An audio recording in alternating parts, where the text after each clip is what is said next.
स्वागत है फ्रेंड्स आप लोग का एक और नई वीडियो में। उम्मीद करते हैं आप सारे लोग काफ़ी अच्छे होंगे।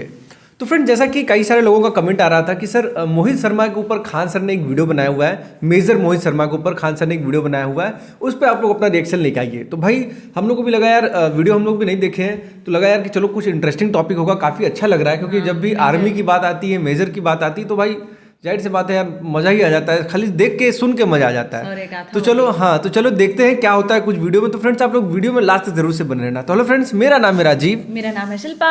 तो फ्रेंड्स अगर आपको हमारा रिएक्शन अच्छा लगता है तो आप हमारे चैनल को सब्सक्राइब करें, वीडियो को लाइक करें, उसको शेयर भी कर दें। तो चलिए फ्रेंड्स फटाफट से वीडियो को शुरू कर लेते हैं।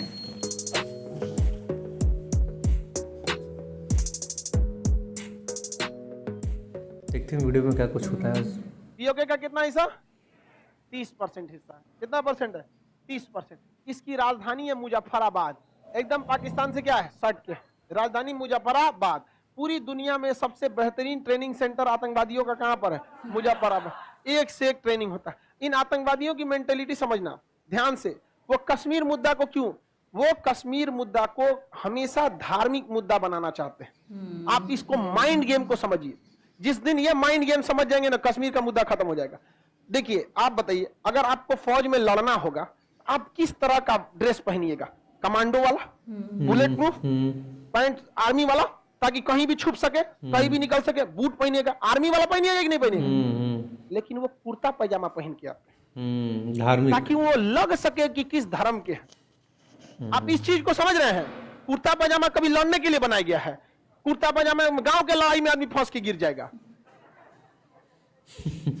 अगर कुर्ता पैजामा इतना ही अच्छा तो पाकिस्तान अपनी सेना में लगा दे। नहीं समझे? कुर्ता पैजामा। आप लड़ाई करने जाइएगा तो बैलिस्टिक हेलमेट पहनिएगा कि गोली न लगे, कि नमाज पढ़ने वाला टोपी पहनिएगा। लेकिन वो क्या पहनेंगे? नमाज पढ़ने वाली टोपी, कुर्ता पैजामा, ताकि जब वो मारे, उनकी लाश गिरे, तो यहां पर बाकियों का जीना हराम हो सके। समझ में आ गया कि नहीं? क्या ये कौन सा कार्ड खेलते हैं? एक धार्मिक कार्ड खेलना चाहते हैं। धार्मिक इंडिया पे कोई फर्क नहीं है कि भारत के बाकी लोग उनको कोई टोपी पहन के गोली मार रहा। अजमल कसाब ये चीज है। अल्लाह, एक बात बताओ, तुम किसी को गोली मार दो, खान सर की जय, खान सर की जय, खान सर की जय, बम मारो खान सर की, कौन फंसेगा? और गोली कैसे मारता? अल्लाह अकबर, अल्लाह अकबर। क्यों फंसे? अल्लाह और कहता है कि अल्लाह हमको स्वर्ग देगा। इतना मार मारेगा ना, कहेगा चोटा कहीं का हमरा फंसा के आ रहा है तुम यहाँ। वो जम्मू कश्मीर के मुद्दा को कौन सा मुद्दा बनाना चाहता है? धार्मिक मुद्दा। कौन सा मुद्दा? धार्मिक मुद्दा बनाना। इस चीज को आप समझिएगा। अब उनको ये बोलिए कि तुम्हें लड़ना है तो वर्दी पहन के आओ ना, नहीं आएंगे सब। जबकि लड़ने के लिए अच्छा कौन होता है? वो क्या पहन के आएगा? टोपी। और क्या पहनेगा? कुर्ता पैजामा। अब मर रहे हो तो जैसे भारत की सैनिक मारते भारत माता की जय बोलते हैं कि नहीं बोलते? तुम भी बोलो नजायज औलाद पाकिस्तान की जय बोलो। कोई मना किया है? कोई दिक्कत है? नहीं बोलेगा। तुम धर्म को क्या बीच में ले आते हो? ताकि यहाँ 20 करोड़ जो मुसलमान रह रहे हैं उनका जीना क्या कर सके? हराम। लेकिन भारत की संस्कृति ऐसी है कि कभी भी ऐसा कोई दिक्कत नहीं होता है। हम लोग जहाँ दो बर्तन रहते हैं खनकते हैं, लेकिन जब देश की बात आती है तो यहाँ कौन हिंदू मुस्लिम सिख ईसाई सब एक हो जाते हैं। गलवान घाटी में आया था कि नहीं आया था? किसी ने पूछा था कि हिंदू मुस्लिम है? तो ये उसका मनसब कभी भी कामयाब नहीं होगा। हाँ, ये अलग बात है कि उसके मंसूबों को कोई बड़े पैमाने पर बताने वाला नहीं था। लेकिन आप याद रखिए, बिहारी है यहाँ पर, एक एक बच्चे को बता के रखेंगे उसकी क्या क्या चाल है। दुश्मन को हमेशा जरूरी नहीं कि बंदूक के गोली से ही मारा जाए, कभी कलम की ताकत भी बहुत खतरनाक होती है। उसकी एक एक मंसूबे को आदमी कामयाब होने नहीं देगा। लड़ना है तो लड़ो ना, बॉर्डर पे लड़ो। 71 में तो लड़े थे लोग, 99 में तो लड़े थे, 84 में तो लड़े थे सियाचिन में, 99 में कारगिल में नहीं लड़े थे, 1965 में पाकिस्तान में, 71 में बांग्लादेश में धोए थे, 48 में ब्रिगेडियर उस्मानी और KM करियप्पा जाके धोके आए थे। क्या हुआ था? लड़के खत्म हो गए, कुर्ता पैजामा पे लड़ेंगे। नहीं समझ में आया? सही बात करते हैं आप। अभी सेना भी वही काम करती है।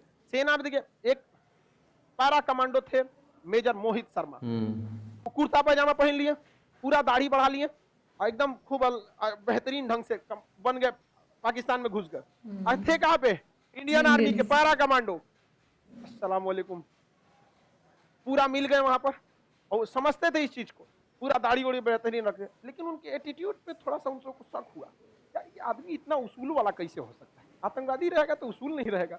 इतना इसमें डिसिप्लिन कैसे, चलने ढलने का तरीका देखो कितना बेहतरीन है भाई। किसी को कमांडो ट्रेनिंग मिला रहेगा, हाँ भाव से समझ जाएगा। जैसे हम यहाँ डेली पढ़ाते हैं, हम यहाँ आएंगे तो हमको लग जाएगा डेली पढ़ाने का काम है। जो नहीं पढ़ाता है अचानक यहाँ बुला के तो अजीब हो जाएगा, गुड मॉर्निंग, गुड मॉर्निंग, नहीं समझ जाएगा, अजीब होने लगता है। क्यों?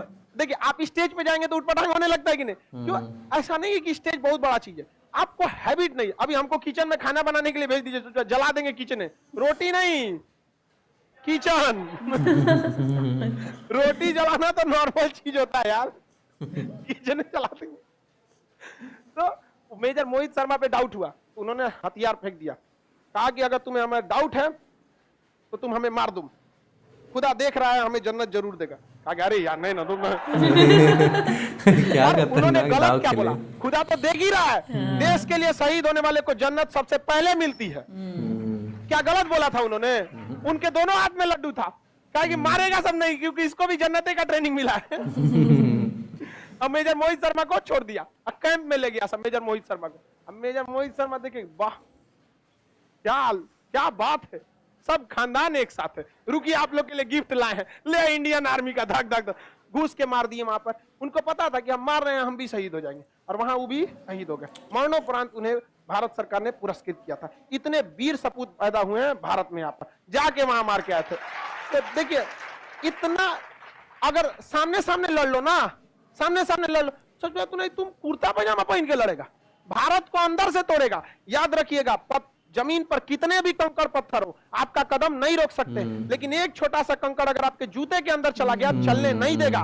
ये पाकिस्तान यही करना चाहता है, वो जानता है कि वो कितने भी 24 करोड़ नाजायज औलाद हैं कुछ नहीं कर सकते हैं। अगर वो भारत में कुछ कर देगा तो हो जाएगा गड़बड़। लेकिन आप लोग पढ़े लिखे हैं, ये कभी होने नहीं दीजिएगा। जरूरी नहीं कि भारत माँ की सेवा वही करे जो बंदूक लेके बॉर्डर पे खड़ा है, कुछ आपकी भी जिम्मेदारी है। बाहर के कुत्तों को वो साफ करे, अंदर वालों को आप, नहीं समझे? जरूर। हालांकि शिक्षा बहुत बेहतरीन चीज होती है, आपको कभी लड़ने नहीं देगी। आप यहाँ बैठे हैं, कोई ऊंचे जात का, कोई नीच जात, कोई कुछ जात, कोई फर्क नहीं पड़ता है। कुछ मतलब रहता है, सब एक साथ मिलजुल के पढ़ते हैं। तो ये भावना आपके अंदर रहनी चाहिए। और उसका माइंड गेम समझिए, पाकिस्तान का माइंड गेम समझ में आ रहा है? काहे कुर्ता पजामा पहन के आता है, बस लड़ाने के लिए हिंदू मुस्लिम हो जाए, धार्मिक मामला बनाना चाहता है। समझ में आ गया कि नहीं? नफरत पैदा फैलाना चाहता है। तो यहाँ के लोगों को भी आगे बढ़ना चाहिए। मारने के बाद सोचा कुर्ते पजामा पहन के मार, रुक जरूरत नहीं, कुर्ता पजामा पहन ले सोचा प्लस और भड़का देंगे तोरा। नहीं समझे? एक नंबर काम किए थे कि नहीं मोहित शर्मा? इससे जानते हैं क्या फायदा हुआ? आज आतंकवादी कश्मीर के किसी पे भरोसा नहीं करते हैं सर। पहले कश्मीरियों को भरोसा करते थे, लोग खाओ कुछ खाओ, अभी नहीं करते हैं सर। क्या पता मोहित शर्मा होगा, निकल के मार देगा इसमें दाएं से। अब वहां आर्मी में कोई घूम रहा है ना, तो कोई ठीक नहीं कि पैरा कमांडो है, कुर्ता पजामा पहन के घूम रहा है, दाढ़ी बढ़ा के, टोपी लगा के, कोई भरोसा नहीं कि वो कश्मीरी है। हो सकता है कि इंडियन आर्मी का कोई ना कोई कमांडो हो, वही मिल जाते हैं। आइए चलिए आपको नाश्ता करा दिया। ऐसे ऐसे बहादुर हुए, धीरे धीरे आएगा कश्मीर, कोई दिक्कत नहीं, एक ना एक दिन तो आना है। अरे बकरे की अम्मा कब तक खैर मनाए? अगर इस बकरीद में नहीं कटा तो अगला होली में तो कटबे करेगा। नहीं समझा क्या? तू बकरीद में कट चाहे होली में कट, कटना तो तोरा है। नहीं समझ आया? बच गया ये होली में, बकरीद आ रहा है, कटेगा कि नहीं कटेगा? बिल्कुल कटेगा यहाँ पर। यार खान सर की वीडियो देख के भाई मजा ही आ जाता है यार। लेकिन यार मानना पड़ेगा भाई, सल्यूट है मोहित शर्मा जी को कि दूसरे कंट्री में जाके इतना अच्छा जो इतने शौर्य वाला काम किए, जिससे कि इंडिया के जो लोग हैं, इंडियन जो आर्मी है, भारत माता की जो है उसको, मतलब कितना ज़्यादा ऐसे लोगों की ज़रूरत है यार जो अपने इंडिया को इस लेवल तक लोग ऊंचाई तक ले जाते हैं। भाई अगर ये लोग नहीं होते तो हम लोग कहाँ होते यार? कोई सेफ नहीं। देख लो ना आज यूक्रेन में क्या हालत है, घुस के रसिया मार रहा है, सारी चीज़ें हो रहा है, लेकिन वहाँ के आर्मी अभी भी सपोर्ट कर रहे हैं, लड़ रहे हैं। भले कमजोर हो मजबूत हो नहीं मैटर करता है, हाँ, लेकिन किसी भी देश की हाँ, फिर भी जान दे देते हैं, लोगों की जान बचाते हैं। तो भाई आर्मी वालों के लिए जितना ज़्यादा हो सके उतना ज़्यादा रिस्पेक्ट करना चाहिए, और जितना हो सके उतना उनकी तारीफ भी कम पड़ती है। सही बात। तो काफ़ी अच्छा लगा वीडियो देख के, और मोहित शर्मा जी का देख के यार बहुत ही अच्छा लगा यार कि तुमको पता था इसके बारे में? हाँ, हमको एक बार सर बताया था किसी वीडियो में, तो थोड़ा सा हमको पता था मेजर मोहित शर्मा के विषय में। अच्छा अच्छा, मुझे तो बिल्कुल भी नहीं पता था यार इनके बारे में कि मतलब मोहित शर्मा जी इस तरीके के थे कि कमांडो थे एंड पाकिस्तान में जाके दाढ़ी वगैरह रख के मुस्लिम बन के वहाँ पे जाके इस तरीके से चीज़ें करते थे। लेकिन मानना पड़ेगा बहुत डेंजरस काम है यार। सही बात, यहाँ पे हम लोग सुन रहे हैं, बस ऐसा मतलब अज्यूम कर रहे हैं, लेकिन उनको तो करना होगा। खान सर नहीं बोल रहे थे कि उनको भी पता था कि हम शहीद हो जाएंगे, लेकिन फिर भी यार लोग यहाँ छोटी छोटी चीज़ों में अपनी खुशियाँ देखते हैं, पैसे बनाते हैं, घर फैमिली लोग ये वो, लेकिन लोग अपनी जान की भी कुर्बानी दे देते हैं हम लोग के लिए, इस देश के लिए। तो हम लोग का फर्ज बनता है कि हम लोग भी कुछ अच्छा करें अपने इस देश के लिए। बाद में वीडियो काफ़ी अच्छी थी एंड खान सर के पढ़ाने का तरीका तो आप लोग देखते ही यार कितना मज़ेदार है। एंड खान सर जी भी हमको लगता है कि एक अखंड भारत का या फिर एक भारत जोड़ो वाला जो एक चीज़ है, ताकि भारत में हर किसी को एजुकेट करें, इस तरीके का उनका भी मिशन है। तो उसमें हम सारे लोगों को एकजुट होना चाहिए। एंड कहीं ना कहीं से ये जो मैसेज खान सर देना चाह रहे थे कि भाई धर्म जाति के हिसाब से अपने इंडिया में तो बिल्कुल भी ये सब चीज़ें नहीं होना चाहिए, इस तरह से कोई किसी को नीचा ऊपर ऐसे कभी नहीं करना चाहिए। शिक्षा का मतलब यही होता है कि हम लोगों को क्लास में भी जैसे पढ़ाया जाता है, सारे बच्चों को एक साथ, शिक्षित होने के बाद भी हम लोग को सारे लोगों को एक साथ रहना चाहिए। और जो मेजर मोहित शर्मा जी थे, कभी कभी सोचते हैं यार इतने कम एज में ये लोग देश के लिए शहीद हो जाते हैं, इनके पीछे इनकी पूरी फैमिली होती है, क्या क्या होता है, सोचने वाली बात है, बड़ी बात है, बहुत बड़ी बात लगती है। तो भाई इसकी वजह से ही हम लोग का इंडिया इतना महान है यार। एंड बहुत अच्छा लगा वीडियो देख के भाई। आप लोग का इस वीडियो के बारे में क्या कहना है, आप लोग हम लोग कमेंट करके जरूर बताएं फ्रेंड्स। एंड हम लोग मिलते हैं इसी तरीके से फिर किसी नए वीडियो में, तब तक के लिए जय हिंद, जय भारत।